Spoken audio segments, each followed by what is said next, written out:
আসসালামু আলাইকুম। সবুজ বাংলার সবুজ মাঠে স্বাগত জানাচ্ছি আমি গাজী সাখাওয়াত। আমার সাথে আছেন সিনিয়র ক্রীড়া সাংবাদিক বদিউজ্জামান মিলন। শুরুতেই জানিয়ে দিচ্ছি আজকের ক্রীড়াঙ্গনে ঘটে যাওয়া উল্লেখযোগ্য শিরোনামগুলো।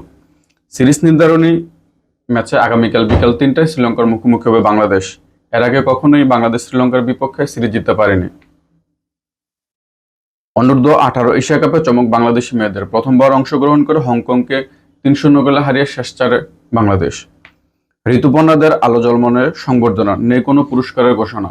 তবে যুব ক্রীড়া মন্ত্রণালয়ের উপদেষ্টা আসিফ মাহমুদ সজীব ভুঁইয়া তিনি ৫০ লক্ষ টাকা উপহার ঘোষণা করেছে মেয়েদের।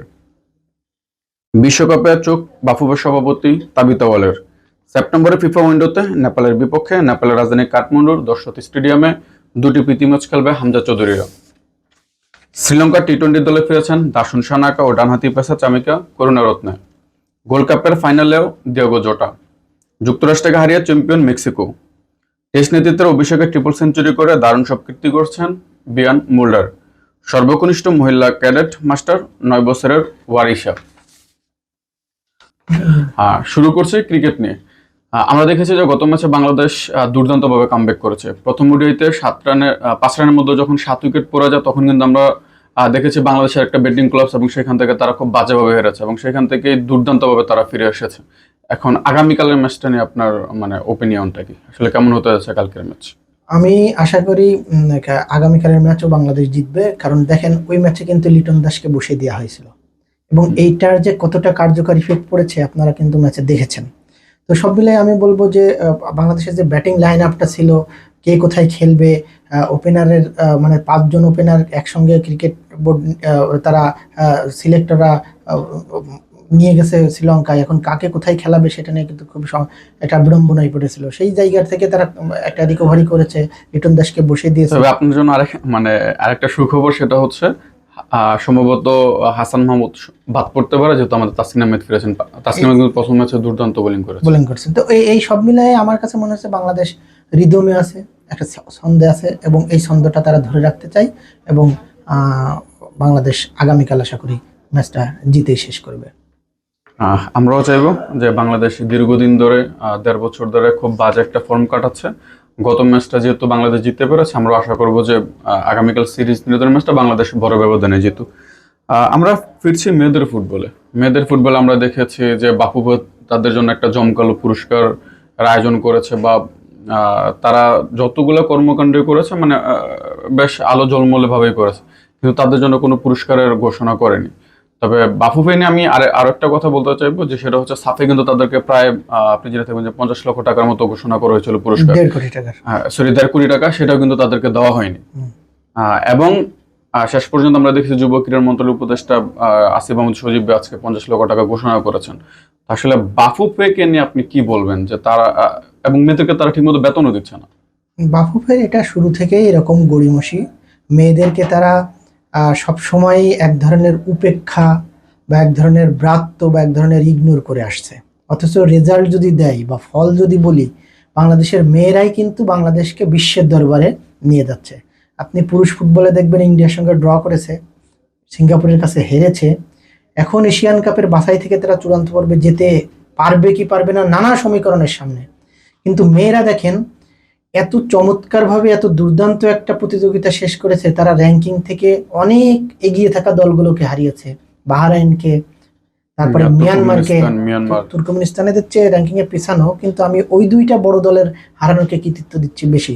সেই মেয়েদের উচিত ছিল কি যে জেতার সাথে সাথে বাংলাদেশ ফুটবল ফেডারেশন একটা বড় অঙ্কের প্রাইজ মানি ঘোষণা করেছে, যেখানে অল ইন্ডিয়া ফুটবল ফেডারেশন কিন্তু অলরেডি $৫০,০০০ ঘোষণা করেছে, যা বাংলাদেশি টাকায় ৬৩ লক্ষ টাকা। দেখেন ইন্ডিয়া ফুটবল ফেডারেশন কিন্তু বাংলাদেশের পরে কিন্তু ইন্ডিয়া কোয়ালিফাই করেছে থাইল্যান্ডকে হারিয়ে। বাংলাদেশ একদিন আগেই করেছে, যেদিন বাহরাইন এবং তুর্কমেনিস্তানের ম্যাচটা ড্র হয়।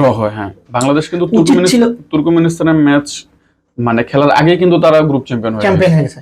এখন বাংলাদেশ ফুটবল ফেডারেশনের কি উচিত ছিল না ওই রাতেই ঘোষণাটা দেয়নি? অবশ্যই। এবং যখন তারা একটা ভ্রমণ ক্লান্তি, জেট ল্যাগ সবকিছু কাটিয়ে একটা ক্লান্ত পরিবেশে বিধ্বস্ত অবস্থায় ঢাকায় ফিরছে, তখন তাদেরকে রাত ২:৩০টার সময় কি একটা হাস্যকর। এই বিষয়টা নিয়ে আমি আসলে কথা বলতে যাচ্ছিলাম, যে 2:30টার সময় কোনোভাবে কোথাও এর আগে যে বাংলাদেশ কোনো সংবর্ধনা বা হচ্ছে কোনো ক্রিকেট বা ফুটবলার মানে যারা বড় কোনো কীর্তি করেছে এরকম কোনো ইতিহাস আগে ছিল কিনা? এটা বাংলাদেশে কেন, আমার তো মনে হয় বিশ্বেই কোনো একটা বিরল ঘটনা এটা। 2:30টার সময় মানুষ ঘুম নষ্ট করে কেন মানে সংবর্ধনায় যাবে বা কেন দেখবে, বা কয়জন মানুষ ওটা জেগে জেগে দেখবে? আর গণমাধ্যম কর্মীদের কাজটাই কিন্তু থাকে বিশেষ করে বিকাল থেকে হচ্ছে রাত 12টা পর্যন্ত। তারপর আসলে কে যাবে ওখানে? আর সংবর্ধনা জিনিসটা কি? সংবর্ধনা কি মিডিয়ার জন্য? সংবর্ধনা সাধারণ মানুষের জন্য। রাইট। আপনি যখন সাফে জিতলেন তখন ছাদখোলা বাসে আপনি পুরো ঢাকা শহর প্রদক্ষিণ করেছিলেন। আপনার মনে থাকার কথা, 2বারই কিন্তু এই ধরনের ঘটনা ঘটেছে, এবং সেটা ফুটবল ফেডারেশন এবং রাস্তায় কিন্তু আমরা দেখেছি হাজার হাজার মানুষ ছিল এবং বাংলাদেশের মধ্যে একটা উৎসব মুখর পরিবেশ বিরাজ করেছিল। কিন্তু আমরা যদি এরকম একটা রাত, আসলে বাফুফে কি কিছু লুকাতে চাচ্ছে এখানে? এত হতে পারে, অবশ্যই মিডিয়া থেকে লুকাতে চাই, সাধারণ মানুষের কাছ থেকে লুকাতে চাই। এবং একটা সাধারণ মানুষ যদি দিনের বেলা একটা অনুষ্ঠান হতো, তারা অবশ্যই যে মেয়েরা একটা স্বপ্ন সত্যি করেছে তাদেরকে খুব কাছের থেকে দেখতে পেত, সেই সুযোগটা দিল না রাতের বেলায়। এখন বাংলাদেশে আপনি যেমনটা বলছিলেন যে বাংলাদেশে এই পর্যন্ত যতগুলো অর্জন তাদের মধ্যে মেয়েদেরটা হচ্ছে ওয়ান অফ দ্য বেস্ট। অবশ্যই এখন তাদেরকে যদি বেতনটা ঠিক মতো দেওয়া না হয় তাহলে সেক্ষেত্রে তাদের যে পরবর্তী বিশ্বকাপ মানে স্টেজে আমরা যে বড় বড় কথা বলতেছি বা বাপু সবাই তাবিতর বলতেছে আমাদের চোখ বিশ্বকাপে, বা হচ্ছে মাহফুজ আক্তার কিরণও বলতেছে যে আমরা বিশ্বকাপে চোখ রাখতেছি, আমাদের ক্যাপ্টেন আফিদা খন্দকার বলতেছে বিশ্বকাপে চোখ রাখতেছি, কিন্তু তাদের বেতনটা যদি ঠিক মতো দেওয়া না হয়, এবং আমরা যেন অনেকগুলো পরিবার কিন্তু অসচ্ছল। হ্যাঁ, আপনি জানেন ঋতুপর্ণার মা ক্যান্সারে ভুগছে, অন্য অনেক ফুটবলারের অনেক অর্থনৈতিক অসুবিধা আছে, অসচ্ছল পরিবার থেকে উঠে আসা মেয়েরা, যেগুলো আপনি নিজেও জানেন। এর বাইরে এই মেয়েদের বেতন বাকি, এবং ভুটানে যারা লিগ খেলছে তাদেরকে বলা হলো তোমরা ভুটানের লিগে যেহেতু টাকা পাচ্ছ তোমাদের এই চুক্তির টাকা দেওয়া হবে না। কি হাস্যকর! এটা তারা তো বাফুফের পারমিশন নিয়ে খেলতে গেছে, এমন তো না যে ওইটাই তো। পারমিশন এখন ছাড়াই গেছে। একটা জায়গায় সে খেলছে, তার মানে এই নয় কি সে কি বাফুফের চুক্তি থেকে বেরিয়ে গেছে? সে কি বাফুফের বা ফুটবল ফেডারেশনের ফুটবলার না? তো এইসব জায়গায় এক ধরনের মানে হীনমন্যতায় ভোগে ফুটবলার বাংলাদেশ ফুটবল ফেডারেশন। এবং তারা চাইলে, আপনার মনে থাকার কথা, ভারতে যখন পুরুষ আন্ডার-19 যে দলটা সাফে রানার্স আপ হয়ে এলো, ওই রাতেই তাদের সংবর্ধনা দেওয়া হলো, এবং তাদেরকে কিন্তু আলাদাভাবে 50,000 করে টাকা দেওয়া হয়েছিল, আলাদা উপহার সামগ্রী। আপনার সহসভাপতি জাহিদ শাহরিয়ার, নাসির শাহরিয়ার জাহিদি, তিনি কিন্তু দিয়েছিলেন, একজন বাফুফের সহসভাপতি। এবার কারোর কোনো উদ্যোগ নাই, এবং তারা সবাই আসলে কবে আদৌ দেবে কিনা আমি জানি না। আগের 1.5 কোটি টাকা পাওনা আছে, এখানে যদি দেয় তাহলে যোগ হবে, না হলে নাই। আসলে বাংলাদেশের মেয়েদের মানে ডেস্টিনি বা নিয়তিই বলা যায়, যে মেয়েরা সব জায়গায়, মাঠে, মাঠের বাইরে, ঘরে, সব জায়গায় মেয়েরা একটু বঞ্চনার শিকার হয়। তবে হ্যাঁ, পিটার বাটলার আমাদের জন্য অনেক ভালো কিছু করেছেন এবং তার জন্য আমরা প্রশংসা করতেই পারি। কিন্তু বারবার দেখবেন যে হচ্ছে আমরা যখন সোশ্যাল মিডিয়াগুলোতে দেখি তখন কিন্তু বলা হচ্ছে 18 নারী ফুটবলারকে বাদ দিয়েই পিটার বাটলার অর্জনটা করেছেন। এবং আমরা দেখেছি 18 নারী ফুটবলারের মধ্যে কিন্তু 10-12 জনের মতোই দলে ছিল। হ্যাঁ, তাহলে এই যে মিডিয়া ট্রায়ালটা মাধ্যমে যে এই 18 নারী ফুটবলারদেরকে বা মেয়েদের ফুটবলারকে যে একটা প্রশ্ন সম্মুখীন করাচ্ছে, এটা কেন হচ্ছে? এক্ষেত্রে এক ধরনের মানুষের ভিতরে অসচেতনতার অভাব, এবং তারা নিজেও জানে না কি বলছে বা কি বলতে হবে। ঋতুপর্ণার কথাই যদি বলেন, ঋতুপর্ণাকে নিয়ে সামাজিক যোগাযোগ মাধ্যমে যে পরিমাণ ট্রল হয়েছিল, সে একেবারেই মানে কোমলমতি এবং বাচ্চা মেয়ে। আমি বলবো না খুব বেশি বয়স হয়েছে, হতে পারে। আপনি কিন্তু ছোটবেলা থেকে তাকে দেখে আসছেন। হ্যাঁ, আমি যতদূর জানি যে এই মেয়ে আসলে কথা কিভাবে গুছিয়ে বলতে হয় সেটাও বলতে পারে না, কিন্তু মিডিয়ার সামনে হয়তো বলেছে যে আমরা বাইরে গিয়ে কফি খাবো বন্ধুর সঙ্গে, সেই বন্ধুর জায়গায় বয়ফ্রেন্ড বলে ফেলছে, বা হ্যাঁ, কথাটা হয়তো গুছিয়ে বলতে পারেন। এটা এমন না যে সে নিজের মন থেকে বলেছে। সেটাকে ট্রল করে তাকে কিন্তু মিডিয়া ট্রায়ালের মাধ্যমে তাকে কিন্তু নানা ধরনের সাইবার বুলিং এর শিকার হয়েছে। কিন্তু আপনি এখন দেখেন, এই ঋতুপর্ণা যদি ওই অসাধারণ 2টা গোল না করতো মিয়ানমারের বিপক্ষে, বাংলাদেশের জন্য কি কঠিন হয়ে উঠতো না? অসম্ভব ছিল। ঋতুপর্ণাদের ছাড়া যখন হচ্ছে আরব আমিরাতের সাথে খেলার ফলাফল কি হয়েছে আমরা জানি। 2টা ম্যাচে তারা 6টা গোল খেয়েছে, 2টা গোল দিয়েছে, তো সেটা হচ্ছে পেনাল্টি থেকে।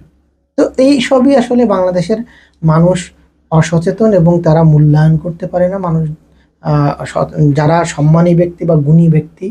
তা আমি আশা করবো যে ঋতুপর্ণাদের মতো এই গুণী ফুটবলারদের, আমি মনে করি ঋতুপর্ণা তো ইউরোপের ফুটবলে খেলা উচিত। তার যে ক্যালিবার, তার যে মেধা, তার যে স্কিল, এবং তার গোল করার যে কোয়ালিটি, এগুলো আমি যে কোনো ইউরোপিয়ান ফুটবলের লাস্ট মেয়েদের 5টা গোলের মধ্যে 4টা গোলে হচ্ছে আপনি অবশ্যই দেখেছেন, যেমন হচ্ছে মেসির কপি। একেবারে আপনি ফ্রি কিক থেকে যে গোলটা হিউম্যান ওয়ালে রিফ্লেক্ট হওয়ার পরে ওই গোলটা যে হয়েছে, আপনি ওই গোলের কথাটা চিন্তা করেন যে মানে অসাধারণ। আপনার 6 জন ডিফেন্ডারের সামনে দিয়ে গোলটা করেছে এবং ওই গোলটা কিন্তু অসাধারণ গোল ছিল। গোলকিপার এখানে কিছু করার ছিল না, শুধু দাঁড়িয়ে ছিল। তো এইসব গোলগুলো আমরা পরের গোলটা কিন্তু আরো অসাধারণ, এবং বাক নিয়ে সেই গোলটা মাথার উপর দিয়ে গোলকিপারের মাথার উপর দিয়ে। তো ঋতুপর্ণাদের গোলগুলো যারা দেখে তারা দেখে চোখের শান্তি, এবং এই গোলগুলো দেখে মানে আমার মনে হয় ঋতুপর্ণাদের মূল্যায়নটা আরো বেশি হওয়া উচিত। তাদের আসলে কোয়ালিটি যে সেটা অনুসারে বাংলাদেশ ফুটবল ফেডারেশন হ্যাঁ, যে 1.5 কোটি টাকা অবশ্যই তারা যেভাবে সাফল্য নিয়ে এসে দেশের জন্য ওই টাকাটা পরিশোধ করতে হবে।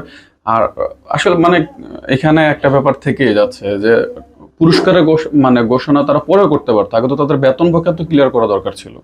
বাফু আসলে করতেছে এটা কি আমি জানি না। এরা আসলে বাফুফে এখন কোন স্ট্র্যাটেজি বা কোন কৌশল নিয়ে এগিয়ে যেতে চায় সেটা তো আসলে বলা মুশকিল, কিন্তু আমার মনে হয় তাদের বেতনগুলো অন্তত ক্লিয়ার করে দেওয়া পরিশোধ করা উচিত।